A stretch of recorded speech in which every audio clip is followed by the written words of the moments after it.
This is Optimal Living Daily, episode 1948, How to Get More Time in a Day to Achieve Your Goals, Part 2, by Mia of SheDreamsAllDay.com, and I'm Justin Malik. Happy Sunday and welcome back, or welcome for the first time if you're new here.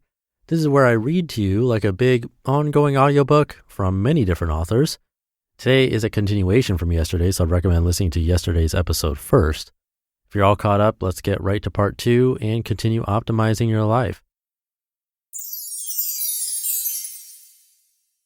How to Get More Time in a Day to Achieve Your Goals, Part 2, by Mia of SheDreamsAllDay.com.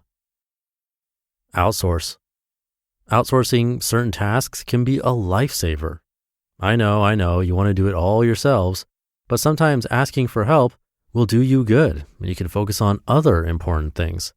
You can, for example, outsource the following: cleaning the house, doing the laundry, hire a virtual assistant for your online business, babysitting. Outsourcing generally comes with a check, so if you do decide to outsource, make sure they do a darn good job and are worth the money. If you're not into hiring people to do your work, then delegate more. Make your kids help with the dishes, your husband help with the laundry, and reach out to a good friend if you're struggling with something specific that they may be able to help you with. Don't be afraid to ask for help. Just say no. Quote, real freedom is saying no without giving a reason. Amit Kalantri. Are you coming to the party on Friday? Want to have dinner tomorrow? Let's go to that office party after work. Come on, everyone will be there. Any of these sound familiar? If you want more time on your hands, learn to say no to things you don't want to do. Stay clear of the FOMO and only do things that align with your big picture. I'm not saying that you should never have any fun or be social. I'm strictly referring to invitations that you'd rather not go to anyway. Stop the people pleasing right now and you do you. This applies to everything in life, really. Spend your time wisely with the people you love and devote your time to things you believe in. As I always say, quality trumps quantity when it comes to parties and people in your life. Say no more and don't feel bad about it. This can be hard in the beginning, especially if you're used to saying yes to everyone. But then again, you'll get the evening to yourself and get to spend it however you want. Also, you never have to explain yourself to anyone. Just say no. No explanation needed. Don't excuse yourself. Learning to say no is a practice you will get better at with time. Say no to others and yes to yourself. Planning ahead. Plan your way to more time. Once you know what your priorities are and what you need to do in order to achieve the results you want in your life, you can plan for them on your calendar. This is something that I go on and on about and something I've learned from Natalie Bacon, the planning wizard. Plan your actions on your calendar ahead of time and plan down to the hour.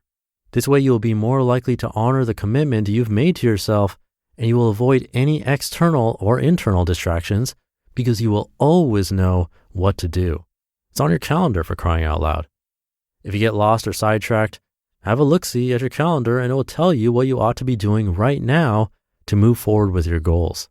This is such a life hack. I can't say enough great things about planning for results ahead of time.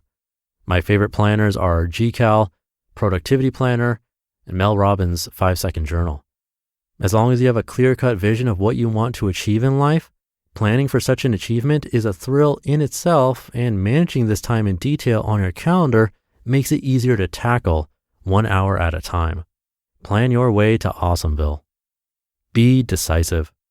The less time you spend in I don't know, the more time you can spend on things that matter to you. Don't set up camp in I don't know land. You are doomed to waste precious time. Indecisiveness is a time killer. Make a decision, quickly. Follow your gut, weigh the options against each other, and decide which result will support your life best, and don't look back. Don't second guess your decision, move forward, and own your decisiveness. Guess what? Second guessing also kills time. Don't do it. You'll feel so much better if you stick to it. Don't multitask. Yes, we all know we should never juggle multiple things at once, but we all do it. I've got a challenge for you right now. Close all the browser tabs you're not looking at and focus your attention on one thing or tab at a time. Put down your phone and disable your Wi-Fi if you must. Put all distractions to bed and focus. I'm currently loving to work in Pomodoros. I do 25 minutes of deeply focused work, take a break for 5, and then resume and repeat. Resume and repeat. Ask yourself, can this wait? More often than not, it can. You just listened to part 2 of the post titled, How to Get More Time in a Day to Achieve Your Goals by Mia of SheDreamsAllDay.com. Another one of my favorite tips made it into her list, one that I think is underappreciated and underutilized because it sounds difficult, and that is outsourcing. We often think it just isn't possible for ourselves, either because of the cost or we just don't know where to begin. But it can be huge. I've heard of people having household managers that do the tasks they don't want to do around the house, like laundry, cleaning, dishes, sometimes even cooking, babysitting, errands, going to the post office, you name it. Yes, it does cost money, but if you have things you really want to do, a certain cost might be worth it to you, especially if those things you want to do are income generating. Then there's a good chance it really is worth it because that income can offset that cost. You can find people online fairly easily these days. Yes, it requires some hiring and interview skills, maybe some research and definitely trust in the person. But if you find that person, it really could have a huge impact. So try not to dismiss it. It's worth considering. But I'll leave it there for today, and I'll be back tomorrow where your optimal life awaits.